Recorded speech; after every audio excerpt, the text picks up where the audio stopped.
So in just a couple seconds, I'm going to show you a clip from earlier today on CNN of a CNN anchor doing some really good journalism, absolutely dismantling a Republican hack trying to defend the recent voting changes in Georgia, which among other things make it illegal to give people waiting in line food and water. This is all being done to disenfranchise black people, and a Republican gets exposed trying to defend it. You had record turnout, and you've got strong ties to Georgia, Alice, you know this. Record turnout in the primary, record turnout in the general, record turnout in the runoff, no widespread fraud. Why change anything? Isn't that what every state is trying to reach?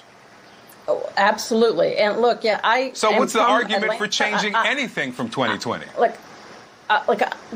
To make it more transparent and more efficient and more effective. And as I said, the drop boxes are a key provision of this. Well, if you want to make it more efficient and more effective, you had record turnout in 3 consecutive elections with no massive fraud.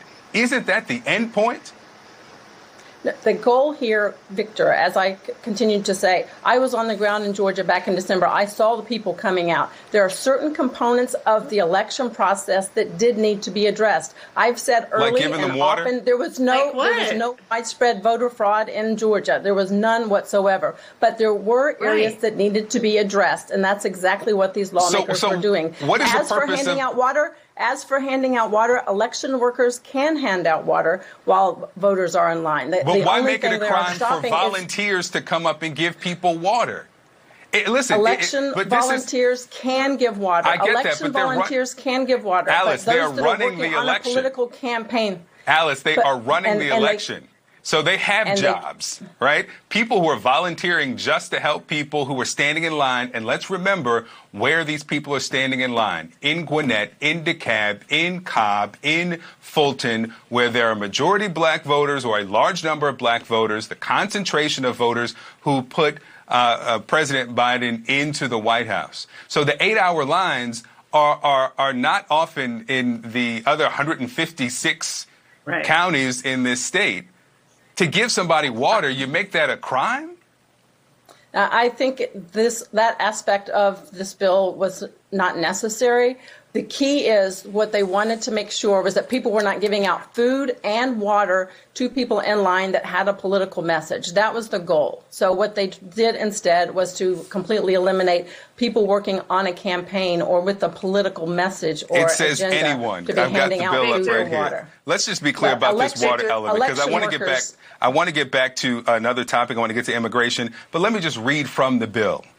No, it says that no person shall solicit votes, and goes on to say, nor shall any person give, offer, or participate in the giving of money, food, gifts, and not limited to food and drink to an elector. So it's not just people with campaigns.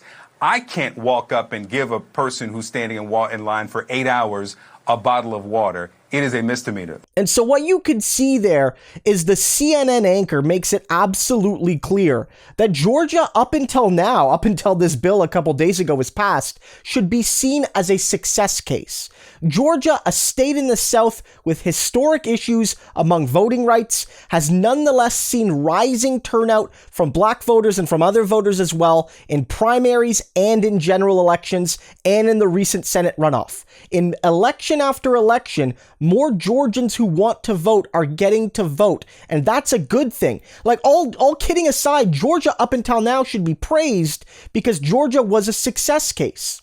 But the problem from Republicans, or for Republicans, is that they don't like that. They don't want democracy if it means they lose. As I noted a couple nights ago, the issue is that black people had the audacity to vote and to win. And so Republicans are trying to defend this, but they can't.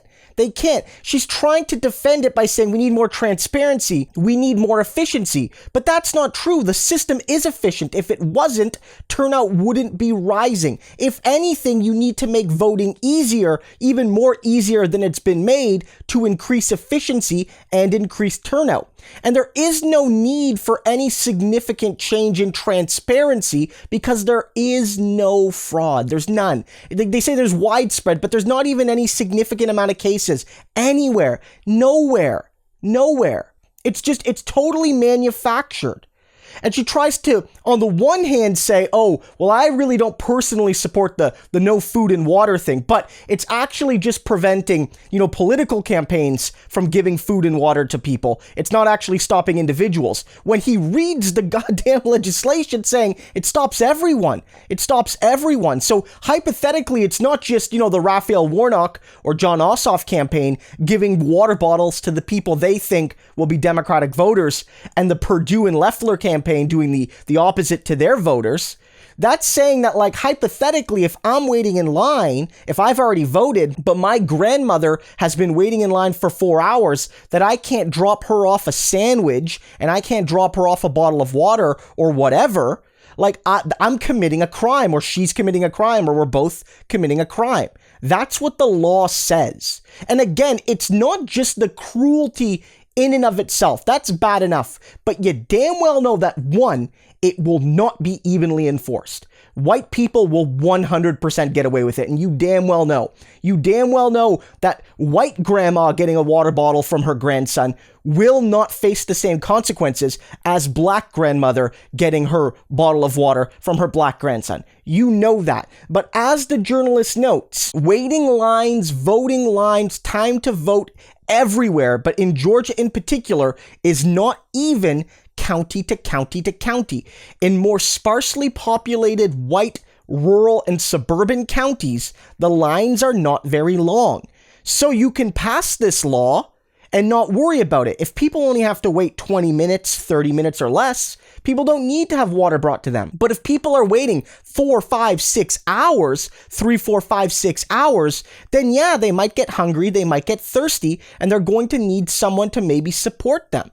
This is a basic human right, the right to vote, and food and water are things that humans need on a basic physiological level. So I would argue it's a basic right to have your sustenance taken care of while you're waiting in line to exercise your basic political rights.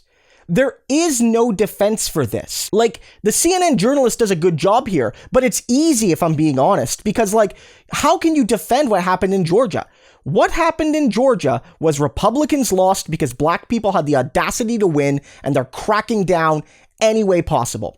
Any way possible. They're cracking down on black churches. They're cracking down on black grandmas needing water. They're doing whatever they can within the bounds of evil, like within their evil, villainous mindset to make it harder for minorities to vote. There is no defense. And again, this is why, guys, and I've hammered this home, we need to get rid of the filibuster. Biden needs to put full weight on Manchin and Sinema and all these types to get rid of the filibuster. And frankly, a lot of the companies and a lot of the people that are very wealthy in Georgia that have donated to the Republican Party, they may need to face consequences. A lot of people are calling for a Coca-Cola boycott. Coca-Cola's big in Georgia, and they've sort of stayed silent. I don't know if that's the option. I don't know if that's going to be successful. But fundamentally, there is no defense for what's happening in Georgia.